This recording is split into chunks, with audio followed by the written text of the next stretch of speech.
Assalamualaikum warahmatullahi wabarakatuh.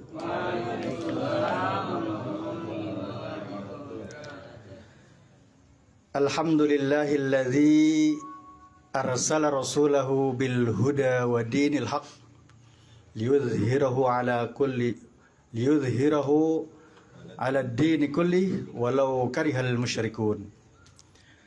Asyhadu an la ilaha illallah wa ashhadu anna Muhammadan abduhu wa rasuluh. Allahumma salli wa sallim ala nabiyyina Muhammadin wa ala alihi wa ashabihi wa man tabi'ahu bi ihsanin ila yaumil qiyamah. Ma sya'allahu kan wa ma lam yasha' lam yakun, la haula wa la quwwata illa billah. Qala Allah Ta'ala fil Qur'anil Karim, a'udzu billahi minasy syaithanir rajim.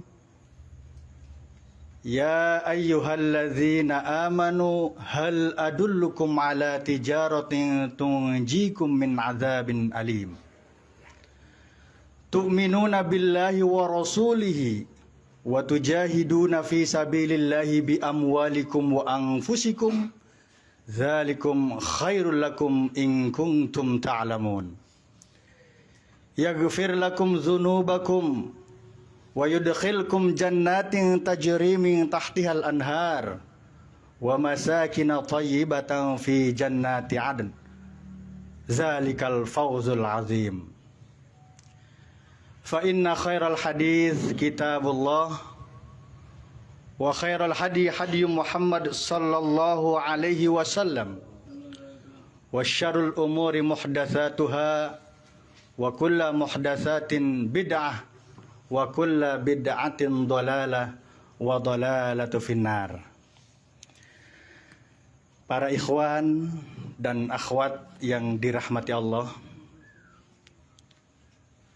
alhamdulillah, hanya dengan karunia Allah Subhanahu wa Ta'ala kita dapat hadir di majelis ini yang insya Allah niat dan tujuan kita akan dicatat oleh Allah Subhanahu wa Ta'ala sebagai pahala di sisi Allah Subhanahu wa Ta'ala. Rasulullah sallallahu alaihi wasallam, wa majtama'a qaumun fi baitin, tidaklah satu kaum yang berkumpul di suatu rumah dari rumah-rumahnya Allah, kemudian di dalamnya dibacakan Al-Quran, kemudian mengkajinya, kecuali Allah akan menurunkan ketenangan, ketentraman di dalam jiwa-jiwa, di dalam hati-hati yang hadir di majelis tersebut. Wa ghasyiyatuhumur rahmah, kemudian Allah akan mencurahkan rahmatnya ke majelis tersebut. Wa haffathumul malaikah, kemudian para malaikat akan turun menaungi majelis tersebut dengan mengepakkan sayapnya dan memohonkan ampun dari dosa-dosa yang pernah dilakukan orang-orang yang ada di majelis tersebut. Wa dzakarahumullahu fi man 'indah, kemudian Allah menyebutkan namanya satu persatu di sisi makhluk-makhluknya dengan bangganya. Masya Allah. Jadi yang hadir ini didoakan oleh Allah disebutkan satu persatu namanya di sisi para malaikat dengan bangganya. Luar biasa. Kemudian yang kedua kata Nabi, man ahabba ayyubsatalahu fi rizkihi, barang siapa yang ingin dilapangkan rizkinya, wa yunsa'alahu fi atharihi, dan ingin dipanjangkan umurnya, fal yasil rahimahu, maka hendaklah menjalin tali silaturahmi. Kemudian yang ketiga kata Nabi, man kharaja bi talabil ilmi, barang siapa yang keluar dari rumahnya niat untuk mencari ilmu, fahuwa fi sabilillah, maka dia akan dicatat sebagai pahala jihad fisabilillah. Hatta yarji'a, sampai dia kembali ke rumahnya.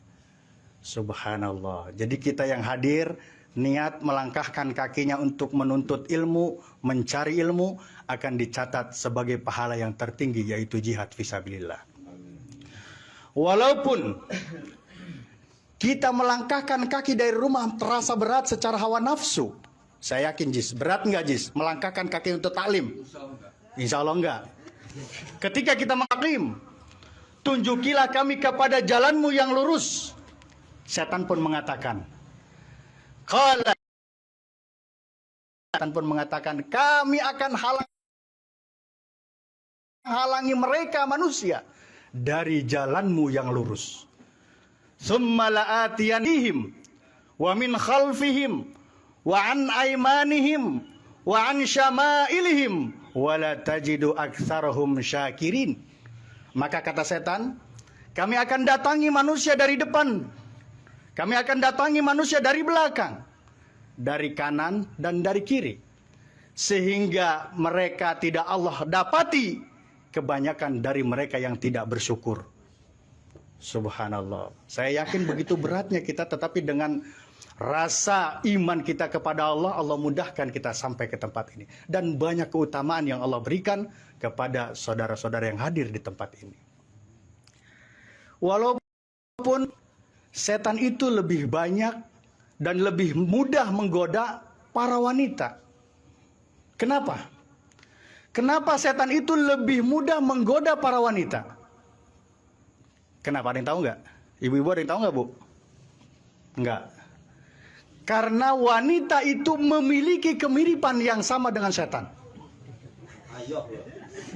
Dalam hal apa kemiripannya? Di dalam Al-Quran disebutkan kaidun. Apa arti kaidun? Tipu daya. Jadi wanita memiliki tipu daya, setan pun memiliki tipu daya. Disinilah kemiripannya. Maka ketika Nabi Yusuf alaihissalam digoda oleh wanita yang bernama siapa? Zulaikha. Maka Allah mengatakan, inna kaidakunna azim. Sesungguhnya tipu daya wanita itu sangatlah besar. Tetapi Allah pun mengatakan dalam surah An-Nisa, inna kaidakunna, inna kaidasyaitani kana dha'ifa. Sesungguhnya tipu daya setan itu sangatlah lemah. Jadi kira-kira hebatan mana antara wanita dan setan tipu dayanya? Hebatan wanita. Masya Allah. Hati-hati dengan wanita. Karena setan ini merasa lemah tipu dayanya, maka dia gandeng yang kuat. Siapa? Para wanita dia gandeng. Tuh. Maka kalau kita lihat sekarang ini, banyak manusia-manusia yang jatuh di bawah kaki para wanita. Hati-hati. Kalau di sini nggak ada wanita tipu daya, nggak ada di sini. Ini insya Allah wanita solehah semua. Insya Allah. Amin. Ya, ini muslimat. Muslimat itu wanita juga kan. Nah, tapi nggak ada di sini. Ya, insya Allah solehah semua sini mah. Para tadi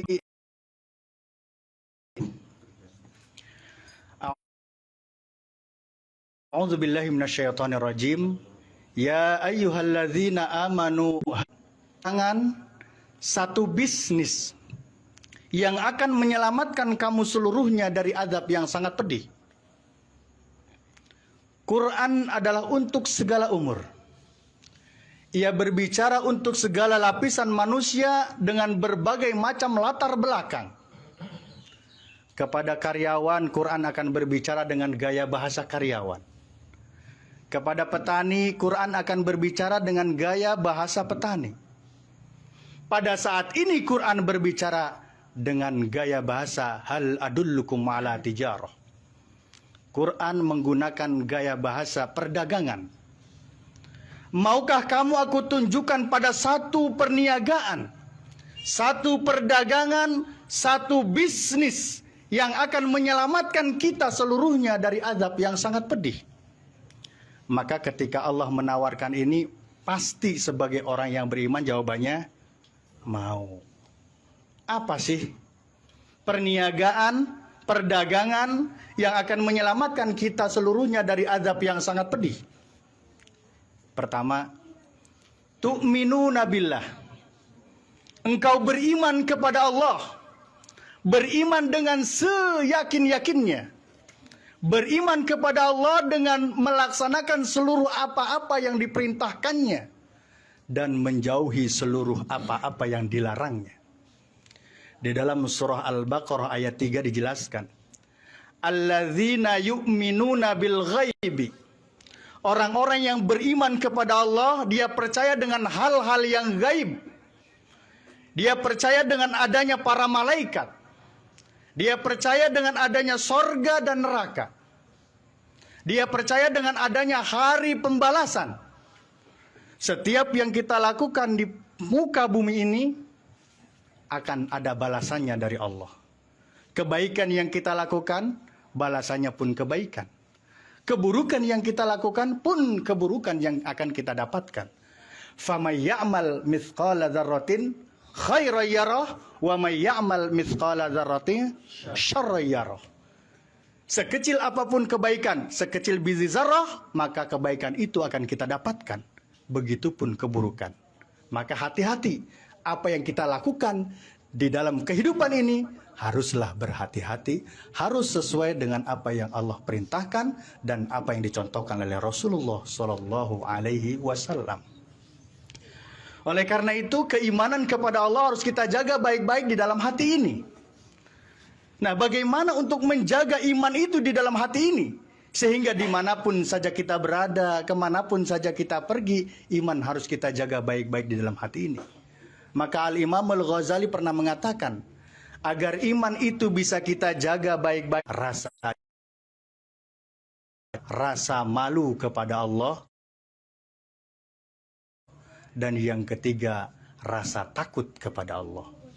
Malu dan takut kepada Allah.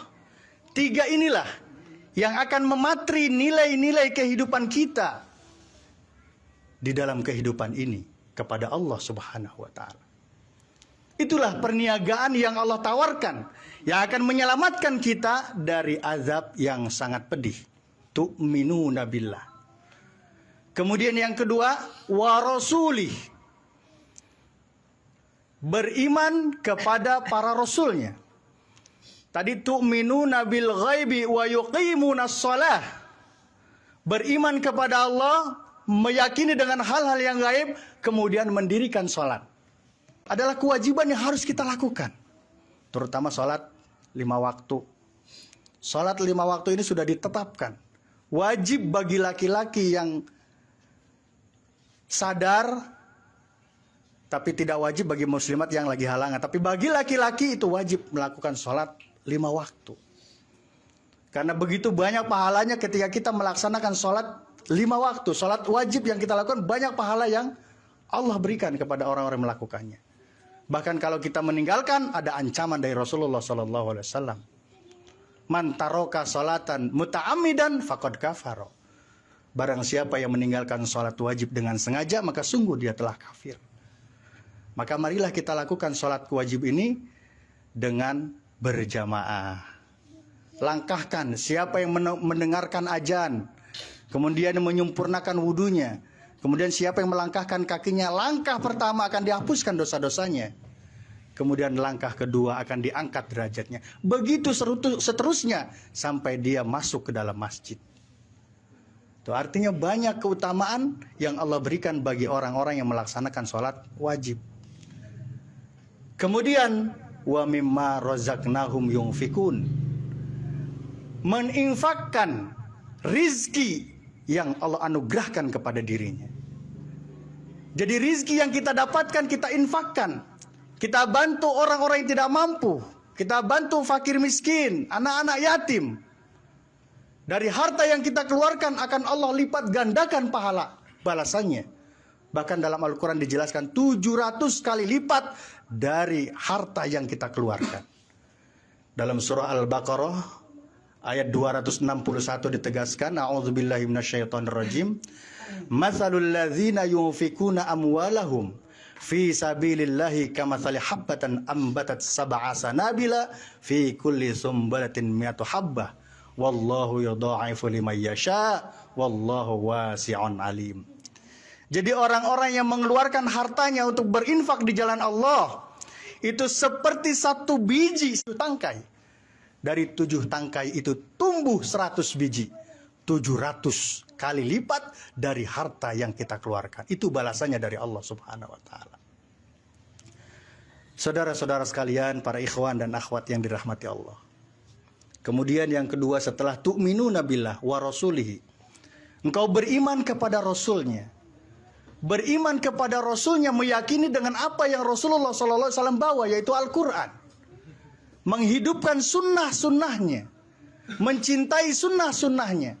Banyak contoh dan sunnah-sunnah yang Rasulullah SAW lakukan yang harus kita tiru. Seperti misalnya menghidupkan sunnah-sunnah ba'diyah, qabliyah, sholat duha, baca Al-Quran. Ini adalah sunnah-sunnah yang dicontohkan dan diperintahkan oleh Rasulullah SAW. Maka kita tahu siapa yang senantiasa melakukan sholat qabliyah dan ba'diyah setelah sholat wajib, maka pahalanya akan dibangunkan rumah di surga. Maka sayang kalau itu kita tinggalkan. Bahkan ada sebuah hadis yang menyebutkan sholat sunnah itu akan menutupi kelalaian pada sholat-sholat wajibnya. Bahkan ada sholat 2 rakaat sebelum subuh, pahalanya lebih besar daripada dunia dan seisinya. Rakaatul fajri khairun minad dunya wa ma fiha. Masya Allah. Sebelum mau melaksanakan pekerjaan, kita mencari harta begitu lelah dan capeknya, tapi kita tinggalkan sholat 2 rakaat sebelum subuh, maka kita akan menjadi orang yang rugi. Maka manfaatkan itu. Bangun sebelum subuh, laksanakan sholat 2 rakaat, karena itu pahalanya lebih baik daripada dunia dan seisinya. Bahkan kata Nabi, ada sholat yang lebih baik setelah sholat wajib, yaitu sholat qiyamul lail. Karena orang-orang yang melaksanakan qiyamul lail, banyak keutamaan-keutamaan yang Allah berikan kepada orang-orang yang senantiasa melaksanakan sholat tahajud. Bahkan di dalam surah Al-Isra ayat ke-79 sampai dengan ke-81 ada 4 yang terkandung di dalam ayat ini. Pertama, Allah akan tempatkan orang yang senantiasa melaksanakan sholat tahajud itu pada tempat yang mulia. Hidupnya mulia, pekerjaannya mulia, aktivitasnya mulia, tempatnya adalah tempat yang mulia. Kemudian yang kedua, Allah akan mudahkan pada setiap langkahnya, pada setiap aktivitasnya Allah akan senantiasa mudahkan bagi orang-orang yang senantiasa melaksanakan sholat tahajud. Kemudian yang ketiga, Allah akan berikan jalan keluar dari persoalan-persoalan yang dirasakan. Karena kita semua, saya yakin, banyak melakukan sholat qiyamul lail, Allah sudah siapkan jalan keluar dari persoalan yang kita rasakan. Kemudian keutamaan yang keempat, Allah akan tolong langsung dari orang-orang yang akan menyakiti kita kalau kita senantiasa menghidupkan sholat tahajud. Bahkan Rasulullah SAW di dalam sebuah riwayatnya, ketika beliau melaksanakan sholat tahajud itu sampai kakinya bengkak-bengkak. Ada yang pernah mendengar seperti itu? Nah, Rasulullah dosa sudah diampuni, sudah dijamin masuk mulia. Ketika sujud kakinya sampai bengkak-bengkak. Saya juga yakin nih di Riyadh 5 ini banyak yang kakinya bengkak. Tapi nggak tahu urusan apa asam urat, apa sholat tahajud, nggak tahu saya. Tetapi Allah melakukan itu sampai kakinya bengkak-bengkak. Bahkan Allah Subhanahu wa Ta'ala ketika melihat manusia-manusia yang banyak tingkah, manusia-manusia yang banyak maksiat kepada Allah, ketika Allah melihat orang-orang yang sujud di keheningan malam, binatang-binatang yang melata mencari makan, anak-anak bayi yang menangis ingin menyusui, apa kata Allah? Azabku surut kembali. Ingin rasanya aku turunkan azab kepada mereka yang berbuat maksiat. ingin aku timpahkan kepada mereka, tetapi ketika aku melihat orang-orang yang sujud di keheningan malam, azabku surut kembali. Rupanya ini salah satu peredam murkanya Allah. Maka marilah sekuat tenaga kita lakukan sholat qiyamul lail agar kita ditempatkan pada tempat yang terpuji. Maka Rasulullah SAW pun sudah mencontohkan bagaimana ketika beliau mau tidur sehingga agar kita mudah bangun di sepertiga malam melaksanakan qiyamul lail. Rasul sudah mencontohkan bagaimana ketika beliau mau tidur, beliau senantiasa mengambil air wudhu. Sebelum beliau berbaring di tempat tidur, beliau bersihkan dulu. Kemudian beliau mengangkat tangannya. Beliau membaca surah Al-Fatihah. Dia membaca surat-surat yang lain. Kemudian beliau mengajarkan kepada kita untuk senantiasa membaca surah Al-Fatihah. Kemudian 5 ayat awal surah Al-Baqarah, ditambah ayat kursi, ditambah akhir 3 ayat surah Al-Baqarah, dan ditambah dengan Al-Mu'awwizatain, ditambah surah Al-Ikhlas. Al-Ikhlas, Al-Falaq, dan An-Nas. Melakukan itu nggak kira-kira ini para ikhwan nih? Insya Allah, Alhamdulillah. Makanya saya tadi bilang, pegelnya itu salimah luar biasa. Insya Allah nih. Insya Allah.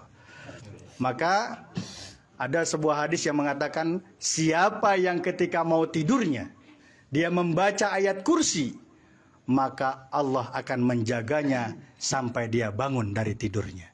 Tuh, maka jangan lupa ketika kita mau tidur baca ayat kursi. Jam hampir 30 menit ya. Masih banyak materinya, tapi nggak apa-apalah.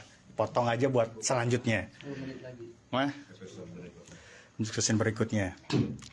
Tadi tijarah yang Allah tawarkan kepada kita, yang pertama tu'minuna billah, yang kedua wa rasulihi, kemudian yang ketiga wa tujahiduna fi sabilillahi bi amwalikum wa anfusikum.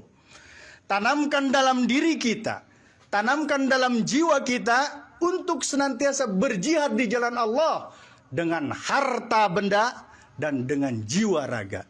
Jadi jiwa raga ini, harta benda yang kita miliki, niatkan dalam hati untuk jihad di jalan Allah. Apa kata Allah?